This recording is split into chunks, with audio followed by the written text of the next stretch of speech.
given by the Diversity Collaborative, which is the department chairs of the diversity departments at City College of San Francisco, the Solidarity Committee, which is led by the students, and then the Safe City College Coalition, of which I guess I'm a representative of, which is made of faculty, students, and classified staff, fighting to keep our college open and accessible. I'm going to turn it over to Dr. Tariq Farrar, who will be somewhat like the moderator. Thank you. Oh, did I say I'm Wendy Kaufman? I'm an engineering instructor at City College. I've been here for 33 years. Okay. So I'm never quite sure what I'm supposed to be doing. I'm told to do this. I'm supposed to be moderating, I guess. And I have to, let my colleague Wendy Kaufman know, as I said many times, the culture that I come from, 5 minutes doesn't mean anything. I mean, you try and tell a preacher you got 5 minutes, or she got 5 minutes to speak, and see how, where that gets you. So I've taught at City College for 25 years. Exactly, a little bit more than 25 years. I started as a full-timer in the fall semester of 1991. The City College that I started working in is very different from the City College that we have today. And, all told, all things, put together, it's the change is not really a positive one. The school that I started teaching at had 112,000 students in it. These obviously weren't all 18-year-olds just getting out of high school, because that's not what CCSF is only.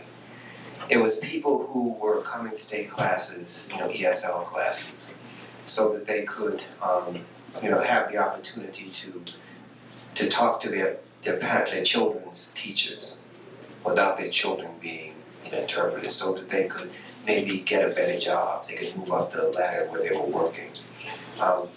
There were people who were in citizenship programs. There were people who were retired, worked long and hard, and they simply wanted to take a cooking class. And all of that was okay, because CCSF was a community college. It served the city of San Francisco in that capacity. And the city of San Francisco appreciated that greatly. I remember on the CCSF website, they used to have, have the stars that rate, how popular you are. And I got a 10 stars. CCSF was always up at 7, 8, 9. It was, this was not a school that the citizens of San Francisco thought was wasting their tax dollars, or that was bloated. It was, all the things that you've been hearing about this school. So 3 years ago, we held a press briefing. It was, I think, in the next one, it was much larger, to talk about some of the things we're going to talk about today. Much has happened in the past, 3 years. We're in the final stages, or maybe that's not the right term, for this ongoing battle with the ACCJC. They'll send a visiting team next week to do an evaluation of the school. When that visiting team reports back to the commission, they will not be doing what visiting teams have been doing over the years. They will not make a recommendation, because now the commission says you can't make a recommendation anymore. This is supposed to be peer evaluation, right? But this is peer evaluation according to the ACCJC. So they make a recommendation, and then the ACCJC decides what they're going to do. The last couple of times they did this, they disregarded what all of the members of the visiting team said, and they did something else. They ultimately decided to close the school, which only is a result of the battle that the school waged. Students, faculty, the city attorney's office. That's the only reason why the school is still open. So I'm beginning to go on, and Wendy hasn't held the enough. Oh. So, so a few things that we, to kind of set the stage. So there are some things so if you talk to the administration, you'll get one narrative of, what's going on at the school. And I have to say that this administration we have now is a fairly decent one in terms of its intent, and in terms of the competence of the people who are heading the school, compared to what we've had over the last 3 years, which was disastrous. And this disaster over the last 3-4 years is primarily the result of the takeover of the school by the state chancellor's office, and then put a single person in charge. And just the common kind of wisdom we develop living in a democratic society, which tells us that with all the problems democracy has, many minds together are always better than one mind. So this one mind that they put in charge hired, did a lot of things that, kind of moving stuff around the school, but hired an administrative staff, or rather not administrative staff, but a collection of administrators, most of whom are gone, because they were so inept, so made such a mess of the school, right? So if you talk to somebody else, they'll talk about how wonderful changes were to these administrators. It's been a disaster, basically. It's been an absolute disaster.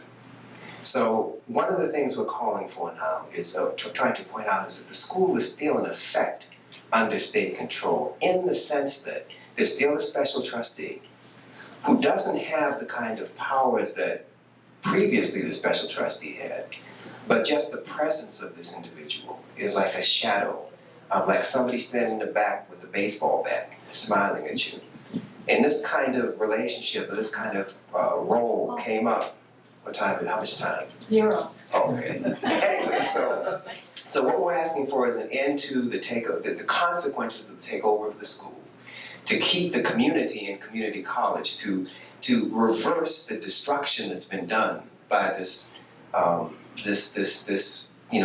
years of state takeover and living under the shadow of the ACCJC, to rebuild enrollment. We're about half of what we were when I started teaching at CCSF. Let's see. So, okay, I'll stop there. I mean, there's some demands that we have. There'll be time to talk about them at the end. But you have before you people who have been leading departments, leading the union, have been teachers, superb teachers, and they can, they have a story to tell. They have a different narrative from the one that you've been, hearing in the Chronicle and elsewhere. I hope they're not here. Maybe I shouldn't say that. Anyways, so I guess I should start with, is there any order this goes in? It's just Okay, Win Mon Chi is a student leader. Excellent student. I had her in my class last semester. Really good student. Thank you. It's always hard following up Professor Tariq. But my name's Win, and I'm a student of CCSF and part of the Solidarity Committee at CCSF, which is an organization of CCSF and non-CCSF students who really fight for the school and also engage in struggles that are within the community. And so I just want to open up with highlighting some losses that our community at CCSF has faced, and also talking about the state takeover that Tariq had mentioned and kind of the assault that we had faced. So we have faced an assault, and it comes nationally from the state and locally, and we're fighting on all these fronts, from the state takeover, the forces of the ACCJC, our democratic rights to make decisions and what is best for us, and solutions provided from us taken away, from the predators of the student loan industry, Nelnet, this taking part in the payment policy, which JJ will also go into deeper, turning our heads and minds into numbers and these numbers into dollars. And under the state takeover, within the context of San Francisco and the rapid gentrification, the greed of the city, tied with the greed of the state and the greed of the nation, has disrupted thousands of lives and the futures of our students, teachers, and community. And with that, they were able to do what they could. And so what had occurred was that since the ACCJC's show cause and the sanction of July 2012, we've had students from different communities face a decline. We had a 38% of all African students, 37% of Native American students, 31% of Filipino students, and 31% of Latino students. Of 24,520 students lost, and that was 28% of 2012 enrollment. With our faculty, which means tremendously so much to us, we've lost them as well. 201 faculty members have been lost. That's 136 full-time, or 18% of full-time faculty, 65% per part-time, or 7% of part-time faculty, for a total loss of 12% of faculty. Now you can envision and feel what this means to a student, to someone attending City College. It's not the same as it was before. And also you can see over here we have chairs representing, each chair representing 1,000 students that are gone. And that is the crime scene right here. And this is just a symbolic representation of what had occurred. Within San Francisco, we've been facing a lot of displacement, and that's student-teacher displacement. And the thing unique about CCSF is that we're like an amoeba. There's 9 campuses, at its peak 112,000 students, and 1 campus in each neighborhood. So you can see how much each campus with providing services, classes really mean to each individual who goes there. And so what has been occurring is that land grabs as well, direct attacks on our campuses, and so and public land. And so land grabs, one of them was the Civic Center closure with 1-day notice. Okay, before students were able to attend and teachers were able to teach. Civic Center campus, as you know, serves the majority of ESL students, and that's 2,000 immigrant students on that ground that were facing that. So, and this was due to seismic emergency. However, March 5th, 2015, 400 community members in Central City Coalition for Public Education fought back. And so communities fighting back, unionists fought back, students have also been fighting back and have been at the forefront of the struggle to really keep CCSF intact and be its remaining jewel and gem of the city. The main thing that I want to say is that we face displacement, and that we are still fighting, and that CCSF still needs defending, and there are some wins. There's a lot of things to fight against, and there's still things to fight for. One moment. Well, the thing that I want to say is that we must come together and continue fighting, that even if we face this mass destruction, that there's folks here, there's who have also been continuously fighting, and so I think that is what I can say right now. Okay, thank you.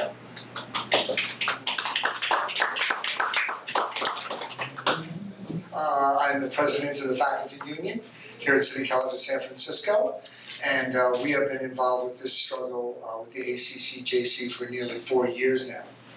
All we have ever asked at City College of San Francisco is to be treated fairly, and that has not happened. And I want you to see this. If you think it's hyperbole to say it's a crime scene, it is not hyperbole. They've actually been rulings in court that the ACCJC has acted illegally.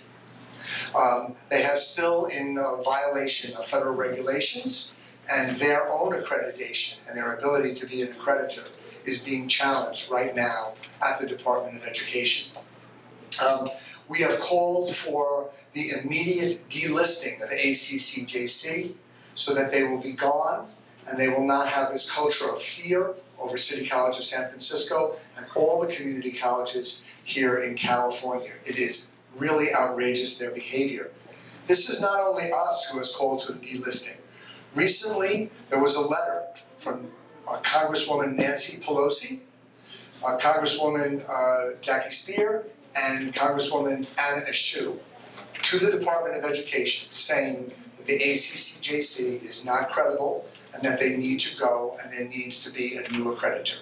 Over and over again, we see the evidence mounting up. The state auditor did this damning report several years ago of their inconsistencies, constant inconsistencies, which I wanted to point, Tariq brought up a very interesting point. You know, the visiting team is coming next week. And 4 years ago, the visiting team came and they voted unanimously to give City College a lower level of sanction called probation. And the commission decided it was going to give us its highest, which was show cause.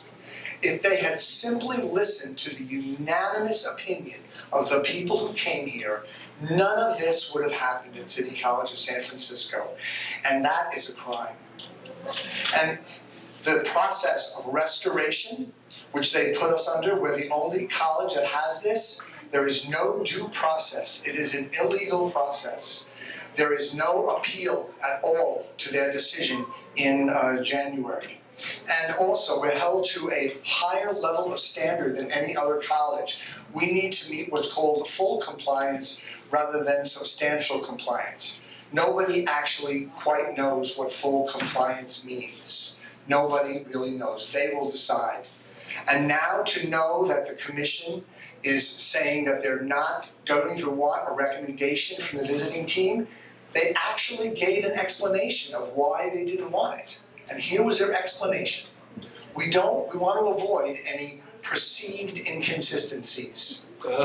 That's a great way to avoid inconsistencies. Don't ask anybody else for anything that they say, and the people who are supposed to be here looking at the place, you can avoid inconsistencies by just not asking them.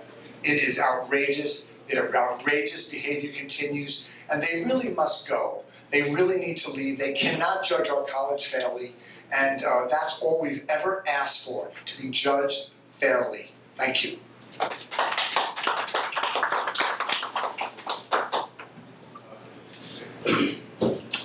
Hi everyone, my name is JJ and I'm a student and a member of the City College Solidarity, or the CCSF Solidarity Committee, which is the student group that Wynn mentioned. So what we're talking about here today is what we call the tale of two cities. So we see two visions of City College. So one vision is what we call CCSF Inc. And that's the vision of CCSF as a downsized corporate model of education. It's all about workforce development to serve the private sector. So in that model, marginalized students are to be pushed out because they're seen as liabilities. And this mirrors the gentrification and evictions and pushing out of diverse communities in San Francisco. So it's a vision both of the college and of San Francisco as a whole. And that's because City College is the heart of San Francisco. So our vision of the school, this is the second in the Tale of Two Cities, this is the other vision, is a vision of the community values being restored to our school. We want to see our enrollment as high as it used to be. We want college to be free again as it once was. We want it to be a college that serves the community, supports lifelong learning, because education is not just for the investment of human capital. Education is for community enrichment. It's for improving your life. It's for supporting social justice work and improving society.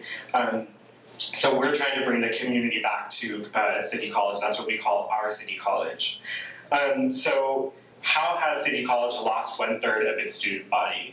So the attacks have come from the national level, the level of regional accreditor, the ACCJC, the state level, and even at the college level. So these are what we call push-out policies. They're policies that directly or indirectly cause students to get pushed out of the school. The way what characterizes push-out policies is a vicious cycle. So what happens is that when we lose students, we lose funding from the state. When we lose funding from the state, essential retention programs and resources are cut. And when those programs are cut and counselors are laid off, students do not have the support they need to succeed, so we lose more students, and then we lose more funding. And it's that downward spiral that leads to the closure of schools. So one of the most appalling examples of a push-out decision that the administration made, this was the state takeover administration, the administration that was put in by the state. When Mon talked about it, that was the closure of Civic Center campus. So that's a push-out policy that attempts to reach that first vision of City College as the corporate model, CCSF Inc. And that's because Civic Center campus, it has ESL classes, which serve immigrant communities, and they're non-credit classes, and they're very important. And it also has basic skills pre-college classes, which are really important to help people continue and do well in higher ed. dead. And so that campus was under attack, and they abruptly announced it was closed. The chancellor abruptly announced it was closed. There was 1,650 students who were suddenly just locked out of their classrooms. They didn't know where to go, and a lot of the students were permanently lost. But that's also a success story because students, Safe CCSF, the faculty union, fought back and they staged actions. And today, Civic Center is open once again and serving the students. Another one of the most famous push-out policies was the payment policy that was also installed under the Safe Takeover administration. With the payment policy, so previously students could pay their fees later so they could enroll and wait for financial aid checks to arrive, save up money to pay for their fees. With the new payment policy, students would be abruptly just dropped from their classes a week or so into the semester if they didn't pay their fees up front. So in a matter of a couple weeks, suddenly a bunch of classes had fewer students. So what happens is if they drop below the threshold of 20 students, those classes can be cut. When those classes are cut, the students who are enrolled get dropped from those classes and they often can't find new classes to go into. So these are some of the mechanisms by which our enrollment dropped and continues to drop every semester. But the payment policy is another big win. So the Solidarity Committee staged a walkout in the spring, staged a walkout against the payment policy. And we were successful, and the administration reversed the policy. So yeah, that's great. And so the struggle continues at every level.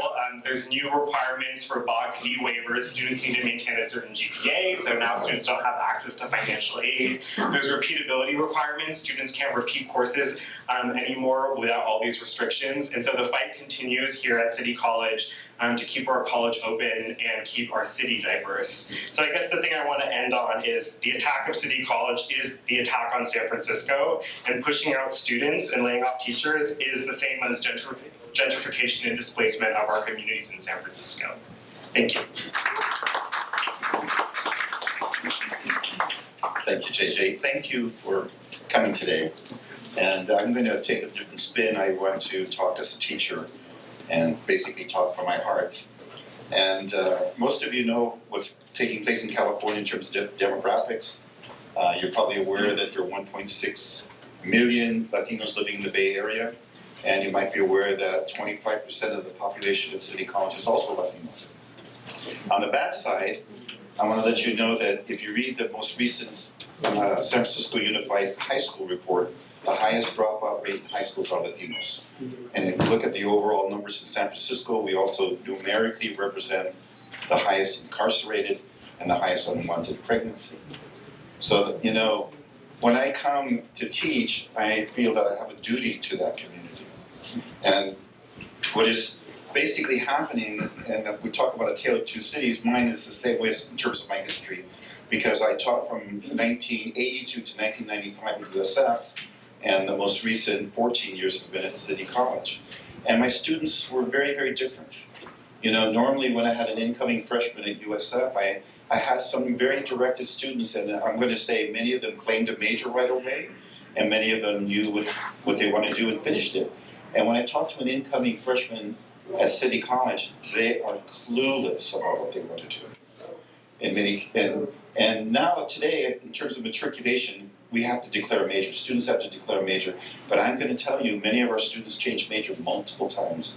So for that reason, ethnic studies really has a separate role. We offer academic classes in many different areas, but a lot of times our students come because they identify with one of the diversity departments, whether it be labor, whether it be African American studies, and they find a home there, and then it's our job to kick them out. It's our job to tell them, you know, there are other things that you could do that might feed yourself as opposed to getting a PhD in Latino studies. Okay? And so we have that function. Students, and let me just let you know that from personal experience, and I know this from looking at students as well, that once they engage in something that they want to do, guess what? They worry less their GPAs go up. And that's basically what we're trying to do, is give this at-risk student population a foothold. And now what's happening? What is happening is that the enrollment management report, which was just sent out, is asking us to reach a productivity of 17.2. It's published now. That means 35 students per class. Now the school knows that in a discipline like math or English, you can't teach 35 students because they're going to fail. The larger the class, and especially a very intense discipline like both English and mathematics requires lower numbers. So that means the brunt to support 35 students is going to fall basically on social science.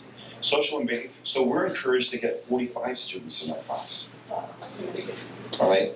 What does that mean to at-risk populations? It means that they're going to fail. And that's the part that I'm always struggling with. So I'm telling you, quality education is expensive, and as a teacher, I'm going to want to put my student in an environment where they're going to be the most successful, and that does not mean a big class. It doesn't mean a big class. What is the school doing? This is what they're doing. This is the first semester they've done this. If you have a class that's 14 or under, it will not roll over the following semester. So it disappears from the class schedule. It just disappears. We can fight for some of those sections back, but it disappears. What does that mean? That means that if I have 2 sections taught at 9 o'clock and one's at 10, 12, I'm encouraged to merge that with another class to create 1 section out of 2. And again, who loses? The school gains, but the students lose. And I'm here because I work for students, I don't work for the school. All right? Just to give you an idea, a number of years ago, back in 2010, I decided, because the pressure was on, get more students, so I let the cap off of one of my classes, and I ended up, I can't remember what the total number of students was, but I ended up turning in 66 final grades for one class. But for the 66 final grades, I had 18 failures. I've never had 18 failures before. And it was because, especially students that are, struggling, I didn't have the time to reach out to each one of them, to talk to them, see what was going on.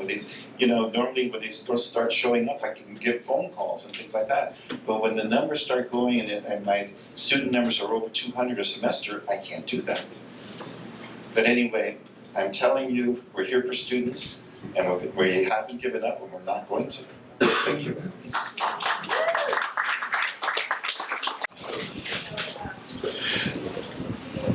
Aloha kākou, welcome. Thank you. My name is Vika Palaita. I'm a new full-timer this year in the Department of Interdisciplinary Studies, where I also coordinate the Pacific Island Studies program, which actually City College became the first public institution of higher learning to develop such a program in the state of California and outside of the state of Hawaii, the rest of the 49 states. So this is definitely something to be proud of. But I also want to talk about some of the programs, and JJ talked about some of the students, the marginalized communities that suffer from this low enrollment, and also from things that happen with the ACCJC. So we're talking about low enrollment, we're talking about marginalized communities. These are the communities that usually are in the crossfire when things happen like that. And so when we lose these students, there seems to always tend to be an attack on diversity programs, diversity studies, and that also causes for the administration to talk about why our courses or why our programs need more enrollment. Interdisciplinary studies, very fancy name, but it's a very powerful term. I'd like us to imagine or visualize a kaleidoscope. It's a field, it's a terrain in which students can be introduced to a particular topic or subject. And then what our teachers or instructors do is we draw from many different fields, many different cultural perspectives in order to think about and get our students to engage in those particular topics. Some of the programs that fall under the Interdisciplinary Studies Department are Design Collaborative, Middle East Studies, which is another new certificate program that we created in 2014, Pacific Island Studies, Human Sexuality, Poetry for the People, American cultures through literature and film. We also have other programs and courses like the United Nations, and of course trauma and the arts. So why are these programs vital for our community? So I'd like to just give you kind of 3 themes to think about, and I draw this from my experience working as a part-timer since 2007 and working with so many students from these particular communities. Number one, these programs provide a space, both intellectual and also cultural spaces, where students can forge an identity. My work with Pacific Islander students, every time I ask Pacific Islander students, you know, how do they define their identities? And most will say everything else but education. And I think in the last few years, we've seen students become not only proud of themselves, but think about their identities more than just athletics or football. So we've had a tradition of students being very tired of being defined only as people as warriors, people that serve in the military, people that serve as our football players. We do have a great team, by the way, but nonetheless, we're not serving these students. So that's why we build, we do the kind of work that we do in interdisciplinary studies. Number 2, these programs and these courses are about healing. And at a time in which we're supposed to support our communities and, provide the tools and the spaces for our students to heal, we end up hurting them. And what's amazing is that our faculty go above and beyond to go look for them, to chase after them, and to reaffirm for them how much we love them and how much we support them. So we do the work that's kind of hidden, the work that's not visible, work that that a lot of our administration does not see. And then number 3, we've created programs that becomes a pipeline. And a lot of our certificate programs are kind of a transfer prep pathway. So we're about social justice. And part of social justice is to create and provide equitable programs, academic courses, so that our students not only learn more about themselves, have the opportunity to critique who they are, but also allow them to get through our college and on their way to a 4-year university. That's our goal, right? And that's social justice, when we can increase the number of our marginalized communities. Right now, interdisciplinary studies, along with many of the diversity collaborative departments, are working on fascinating work on the AAT, this is Associates of Arts degree transfer in social justice. So we're developing a host of those AAT transfers to help our students get through the pipeline and then transfer. And of course, what's not always visible and people don't hear about it, but our faculty in the Diversity Collaborative and in IDST create amazing events, put on amazing events, and a lot of our students are always there. We work together with our Multicultural Retention Services Department and with other faculty across the college. So I encourage all of you to look out for all of these amazing events coming out and in the next few weeks and the semester, but just know that we're here. Just know that we care. We're about social justice. We're about quality programs, and we're here to help each other heal and to grow. Aloha, mahalo nui.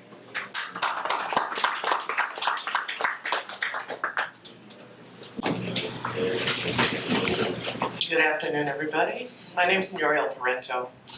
I am the department chair for Disabled Students Programs and Services, and we're a unique department in that we both have counseling and we have classes.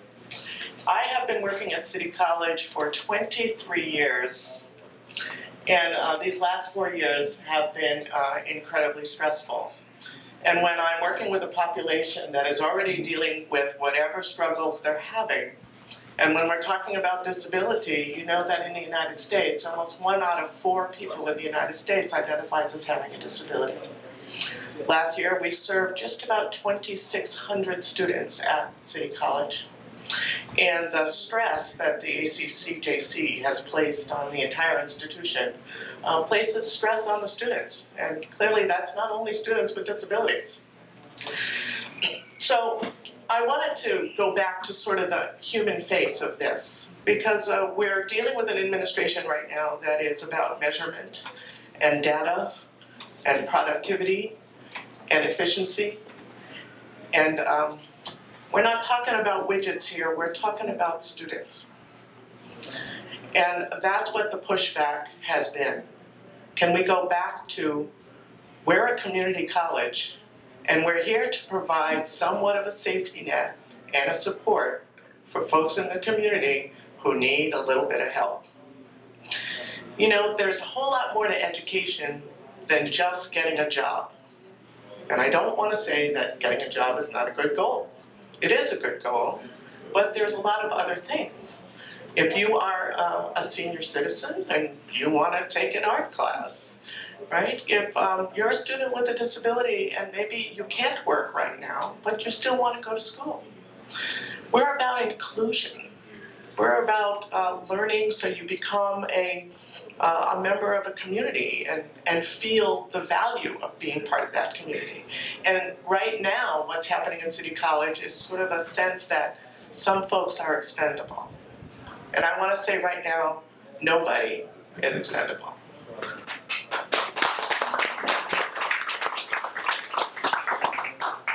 So some of the things that have happened is the letting go of lots of part-time teachers, lots of counselors. That puts pressure on students if they can't get to a counselor in time because we have less of them. They closed the One Stop, which was a place where students could go and get a lot of different information. They closed that location. So what I wanted to say is folks always go, how can I help City College? So the first thing I want to tell you is sign up for a class. Please register, tell your friends. You can take an online class, you can take a night class. Please, please, please register. Enrollment is the key. And I also want to bring to everyone's attention the things coming up in the next election. So State Proposition 55, which would extend funding to education. Of course, I want a yes on that. I'm going to speak for myself. Proposition B extends the property tax money going to City College. Please vote yes.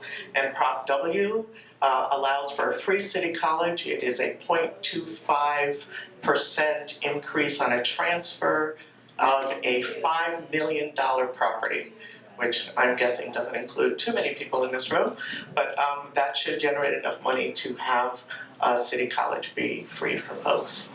So the last thing I always want to say when I'm speaking is when you're interacting with folks with disabilities, it's always important to make the person more important than the disability. And thank you so much.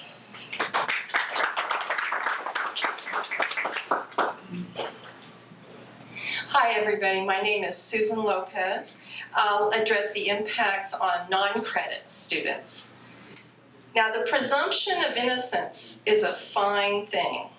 A college can move forward only with trust and goodwill. Administrators have to play their role, and we have to play ours, okay?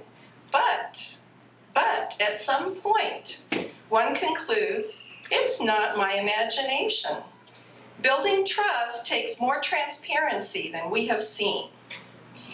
I now join my colleagues in saying enough is enough. My first reason has to do with outreach. I am the City College Adult Enrollment Coordinator, meaning my assignment is non-credit outreach. I am also a researcher. The reality is, the majority of our students do not come to us as graduating seniors from SF Unified. A lot of people have referred to that fact. As many know, we get only around 1,000 students that way. The other 63,000 are either continuing from a previous semester or they're new students that come to us in another way. Most of them are adults. They're beyond the traditional college age of 18 to 22. We're a community college. We're not a junior college. My job is to reach out to adults of all ages to encourage them to enroll, no matter what their background or their neighborhood, and especially in our non-credit offerings, because that's how I'm funded. If they are not aware of those, then I'll tell them about the non-credit offerings. But of course, I have to mention credit as well, right? We all want to develop skills and knowledge. So our adult outreach does tabling and makes visits to community agencies in low-income neighborhoods. We're communicating the information about CCSF one-on-one. We go to over 200 nonprofit organizations serving all ages, ethnicities, sexual orientations, gender identities, et cetera, et cetera, et cetera. Sounds good. What's the problem? The problem is that I was told just as this semester was starting, and I was completely shocked to get a 50% cut to our adult outreach. I was told they were shifting the focus this year to instruction, not outreach. Okay, so who are we going to be instructing if there's no outreach? Okay? The big cut in outreach the last few weeks has already done damage.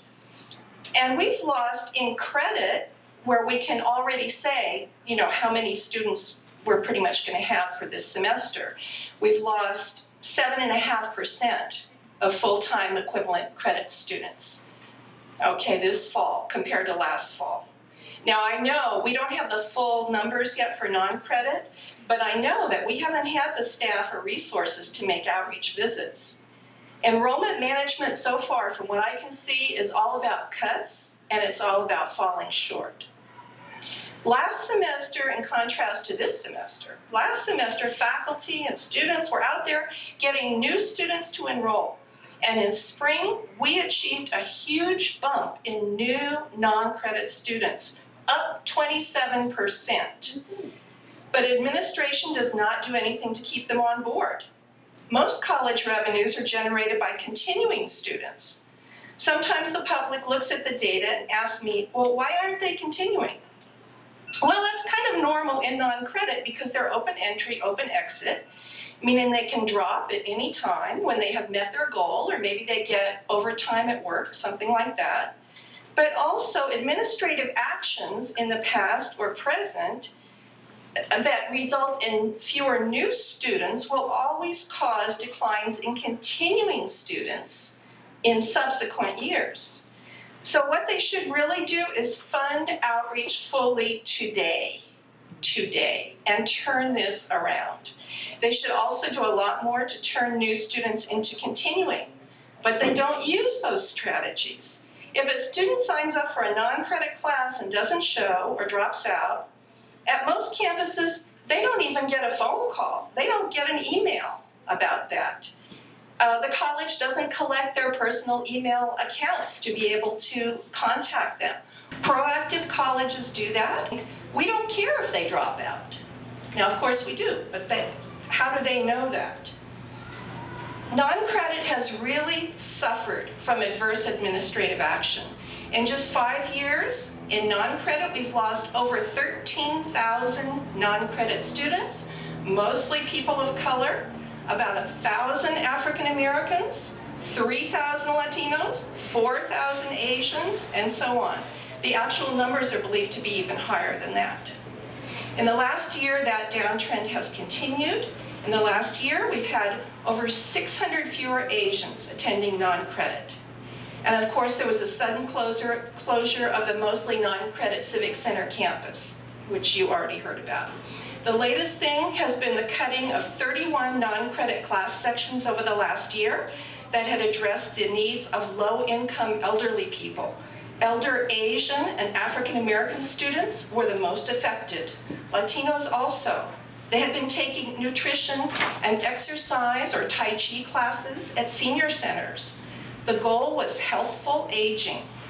Half the 62 classes were closed by CCSF.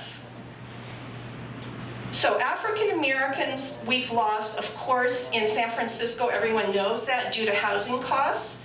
But somehow administration managed to lose another 16% in the last year, and that appears to be mostly due to program cuts. The information is in the press packet, at the packet of data at the end.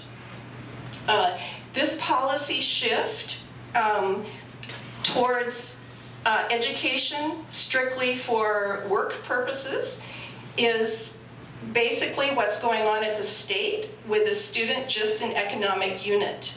But in San Francisco, we have always considered that education is critical to the quality of life and a better society. If folks aren't ready to commit to that principle or just don't get it, They aren't aligned with the community wishes in San Francisco, and they need to get with it.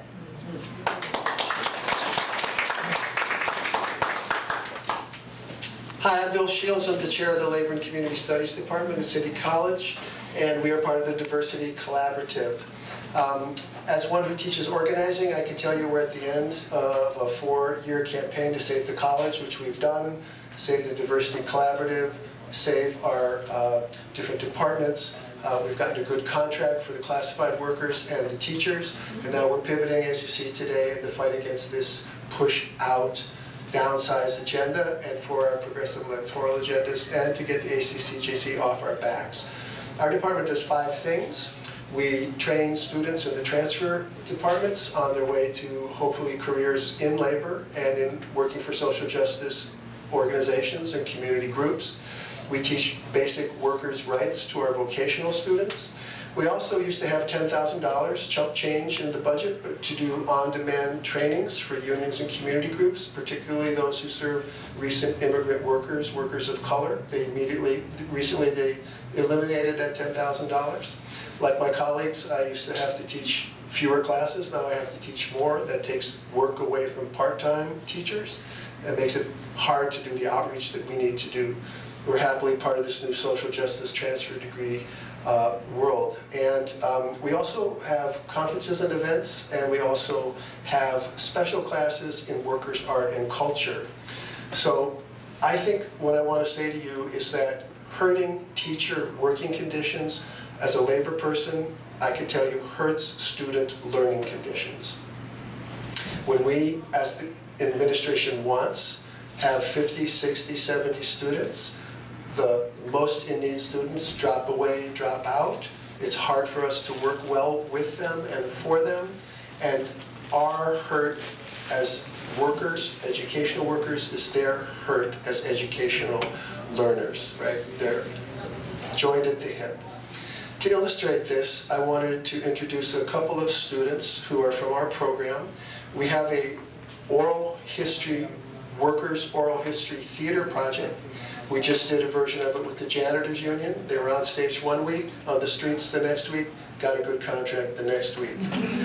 Another group is La Colectiva de Mujeres. It's an advocacy group of women, many of them working in the underground economy because of problems with documentation, cleaning houses. They use our theater class as a way to build self-esteem for the members, and they also fight for changes in the immigration laws and for rights for domestic workers. So todos que están en la colectiva de mujeres, manos arriba, por favor. Para la prensa latina, ellas están aquí a hablar con ustedes, right?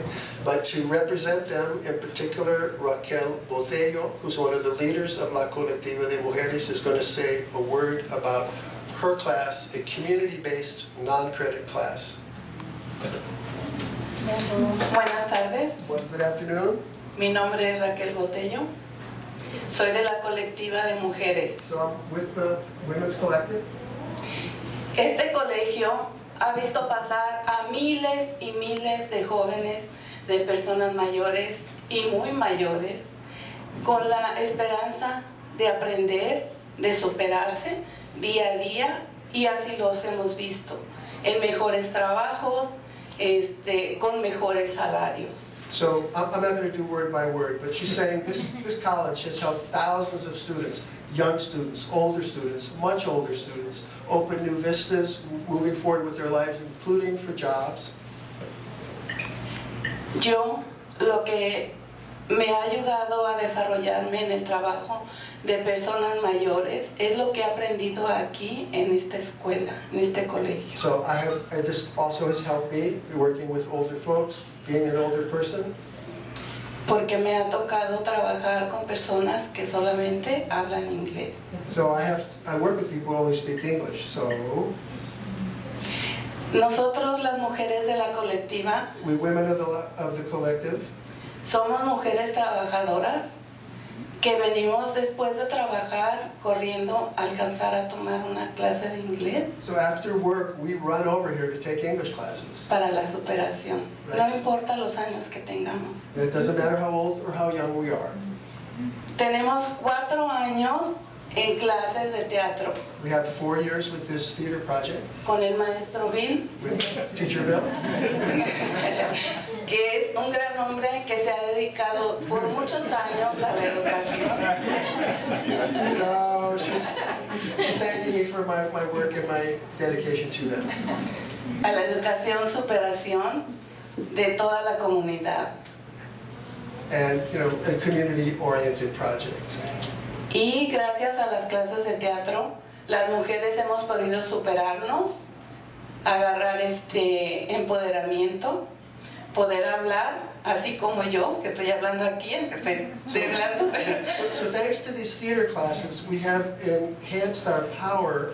They've been empowering, including our public speaking ability, as you see me speaking publicly now. y agarramos mucha experiencia. Nos hemos presentado varias obras y seguimos empeñadas en seguir estudiando para aprender más.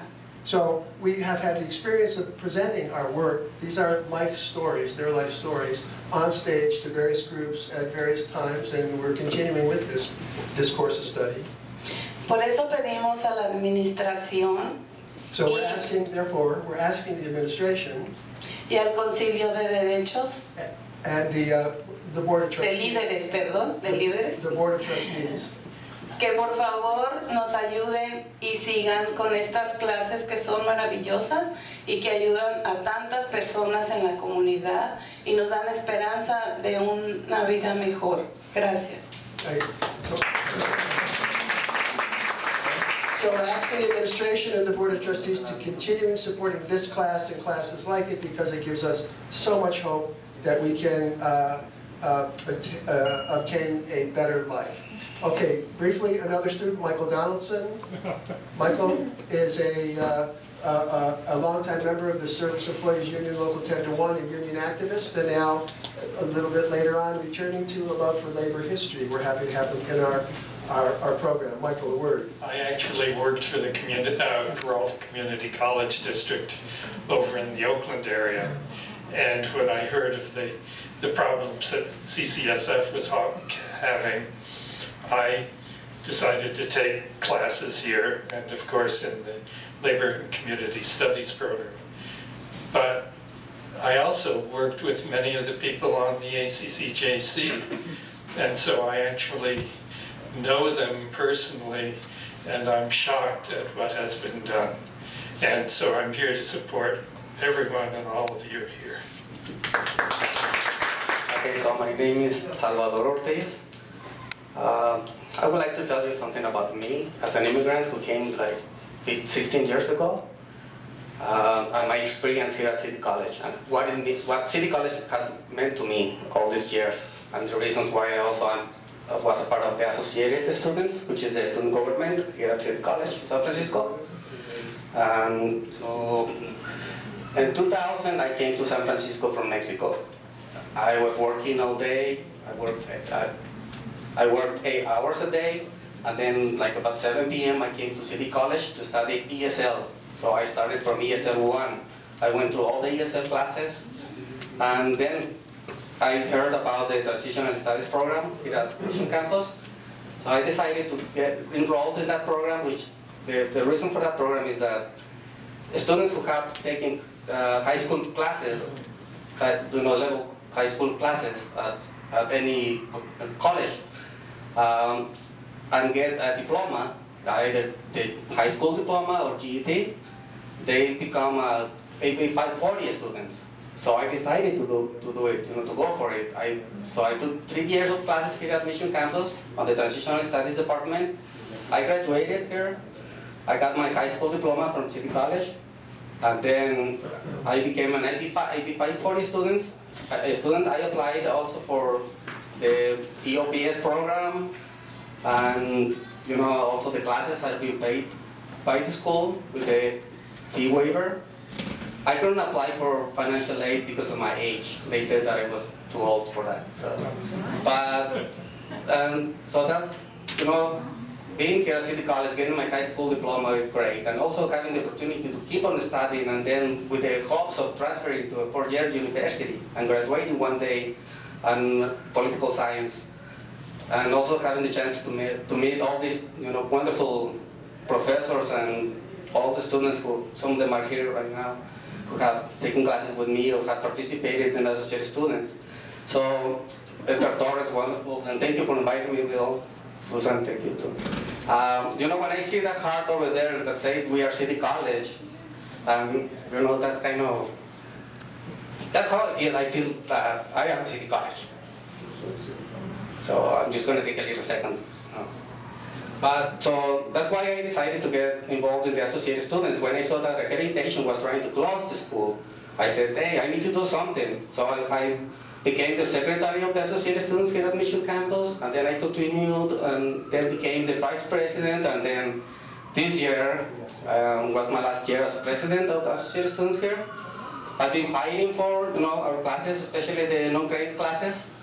I've been telling administrators that they need to do a better job on promoting the classes. Like Susan said, it's sad for me to see my teachers promoting their own classes by themselves instead of the school doing that job, right? And also it's sad that, someone like accreditation is coming saying, hey, if you guys don't do the job, we're going to close you. But, there are some things that need to be done, like promoting the classes better, but to close the school would mean that it's not something against the administrators, but against us who love City College. So, right now, I know that accreditation is going to come soon, and all the teachers are doing a wonderful job. There are things that administrators have to do too, promoting classes better, and also, as part of the Associated Students, we are also trying to be downsized, some kind of downsizing the student government. Usually, since 1993, any student could apply for a position in the Associated Students side, for president, vice president, treasurer, secretary.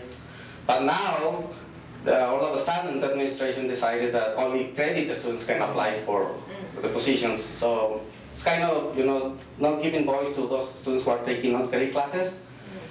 They're saying that it's because of the education code, the California education code, that says that only credit students can participate in the student government. So we're asking them to give us more time. Maybe it's true that the education code says something, but it's not really clear. So what we're telling them is, okay, let's work on that. Let's change the education code. Let's work all together on that, but unfortunately, they're saying, hey, until the education code changes, then we're not going to have non-credit students participating in the student government. Even on clubs. Even in clubs, they're saying that you need to be credit a student to be in a club. So we're working on that, and hopefully, I hope that this gets to them also, this message that they need to allow non-credit students to keep on participating regardless of whatever. Since 1993, they're allowing that. Why all of a sudden they're saying no more? So we're going to be working on that. All the executive council, which is the representation of all associated students from the district, are working on that. We want to work on changing the education code, but for now, we need administration to allow the students to continue participating. So thank you, and thank you again for inviting me.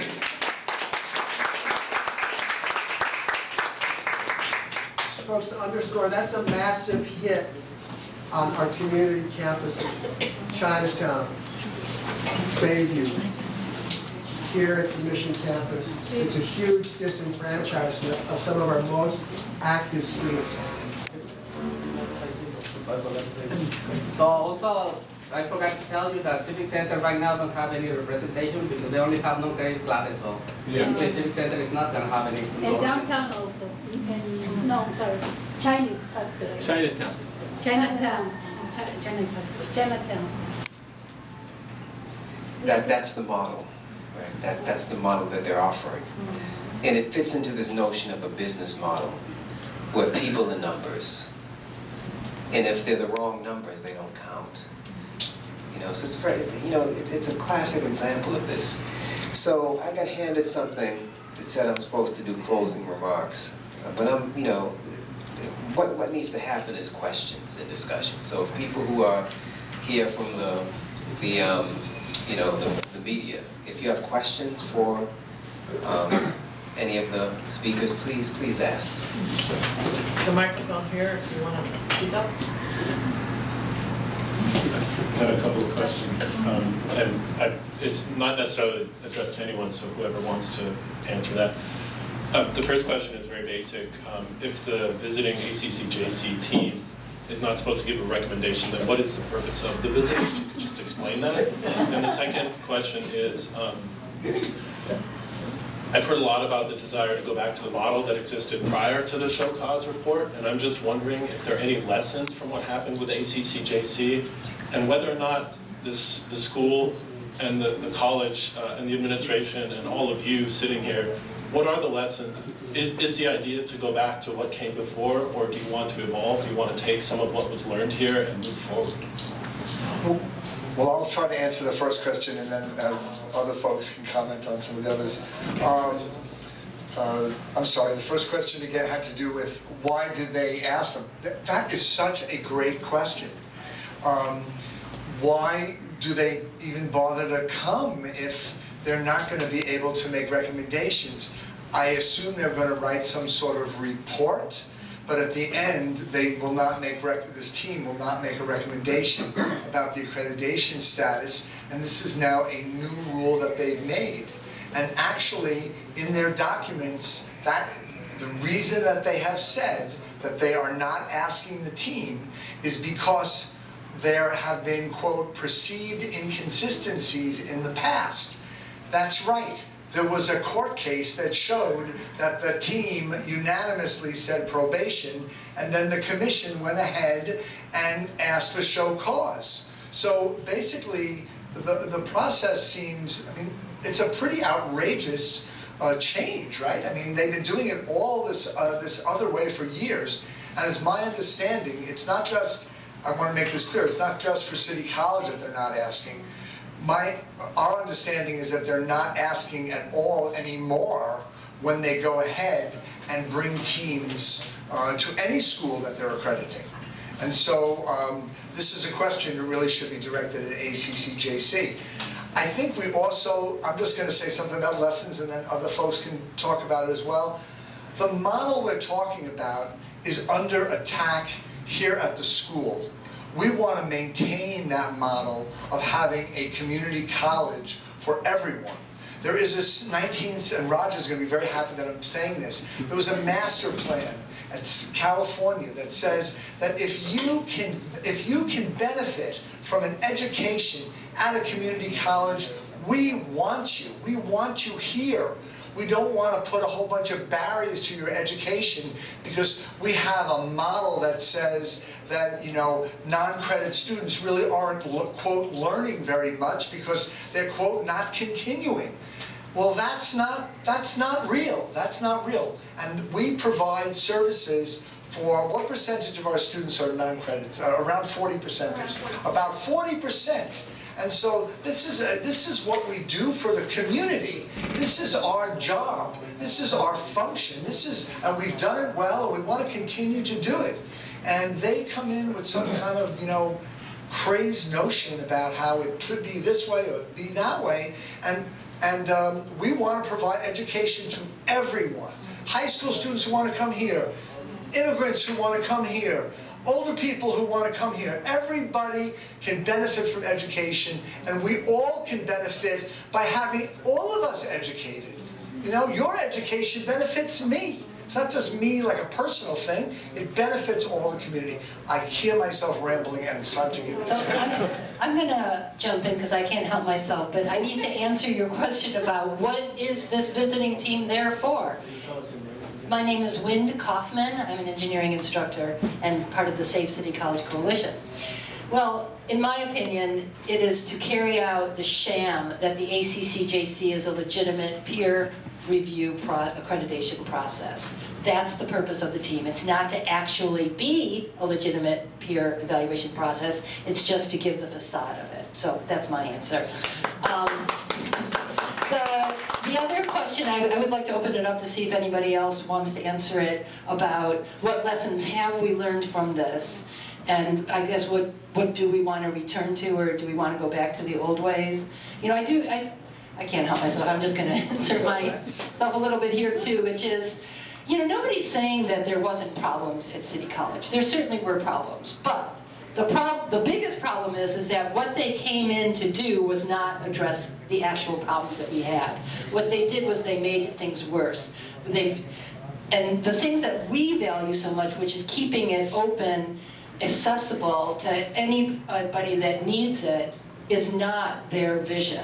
And so that's what we object to. We're not objecting to change. We're not objecting to improvements. We're objecting to getting rid of the fundamental purpose of what we see City College of San Francisco being, which is a community college, not their vision of a narrow kind of junior college.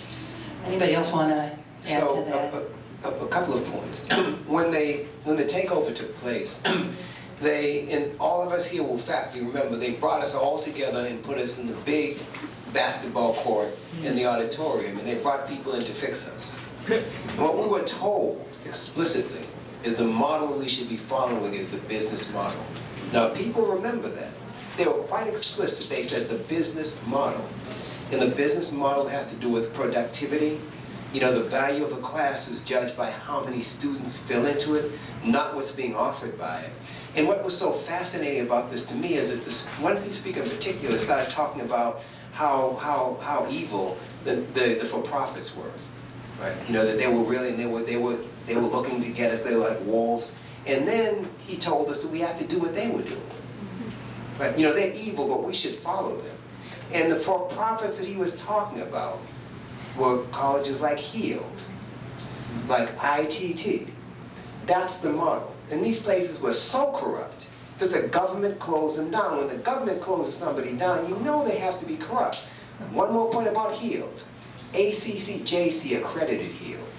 All the way up until 2012, they accredited, cycle after cycle, they passed them with flying colors. Now they will tell you, oh, we're just trying to protect the students. What about the students in Heald? Right? You know, so as far as changes are concerned, I mean, well, I better shut up because I'll go on and on.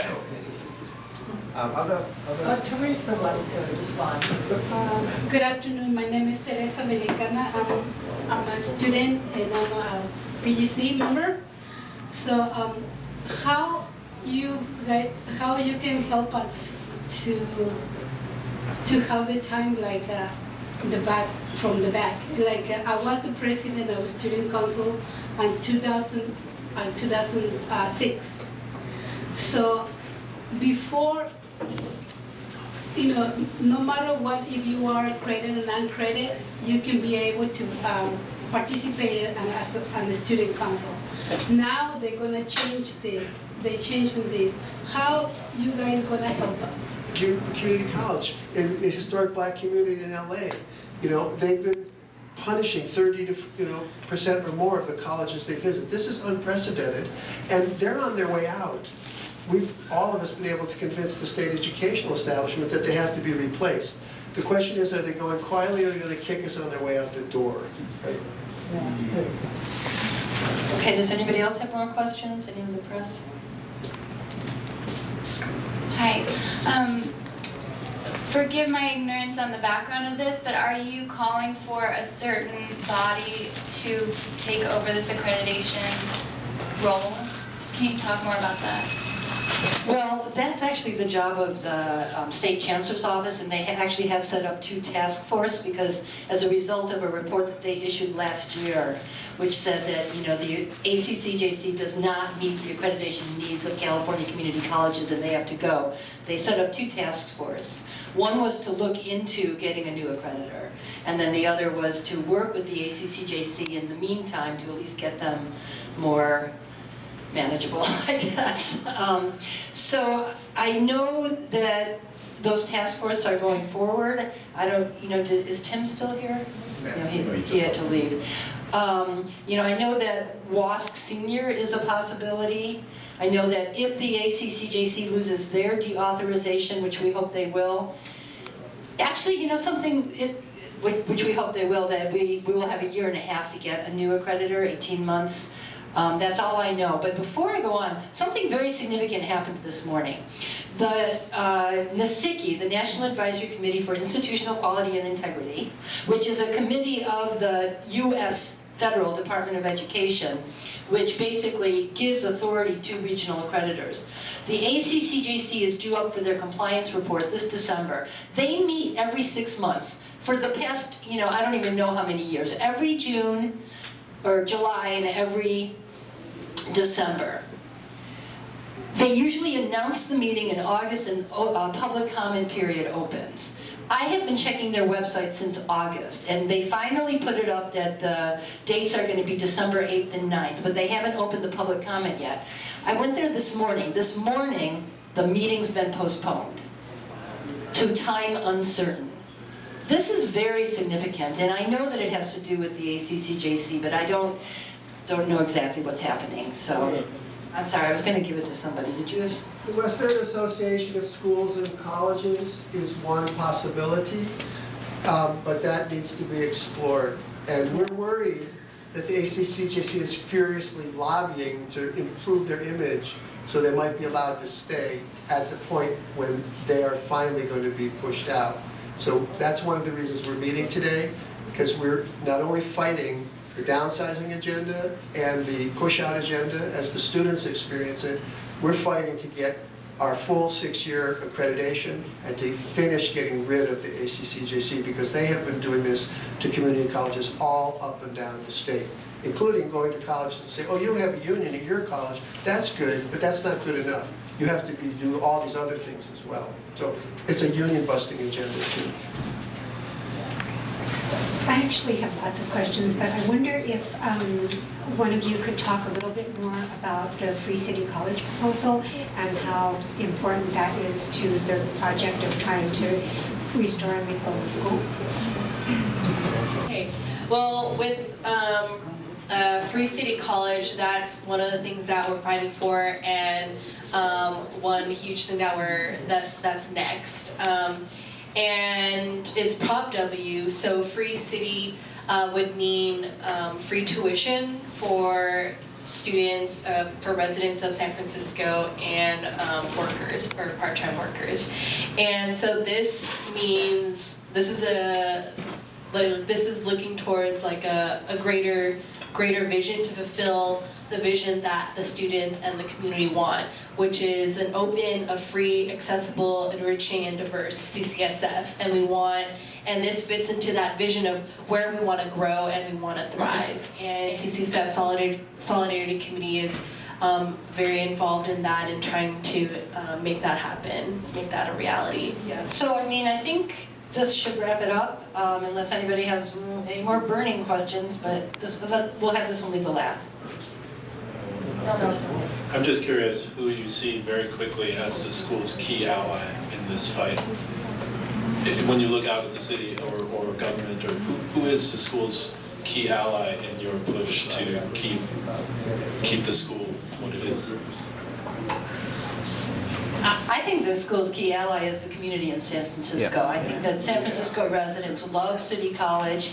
You go anywhere and tell them that you work at City College and you get the most positive response. You go into restaurants and you've got the chefs had gone to City College, the nurses that you go with the hospitals. But anyway, does anybody else have any other ideas about who our allies are? And We've labor. got some good organized labor. Organized labor, the California Federation of Teachers. It's not just the San Francisco community, it's also the San Francisco Bay Area community. I live in East Bay, and San Francisco, City College of San Francisco has an excellent reputation, and many students do come from the East Bay and South Bay and so on to come to City College.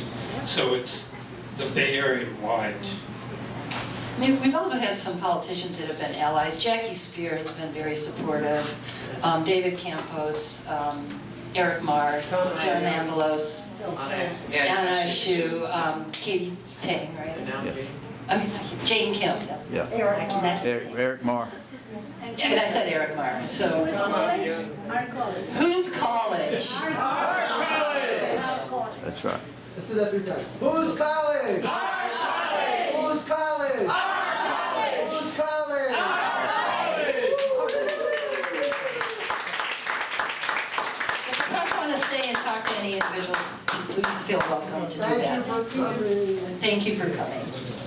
And thank Jorge Bell, who is the dean of this campus.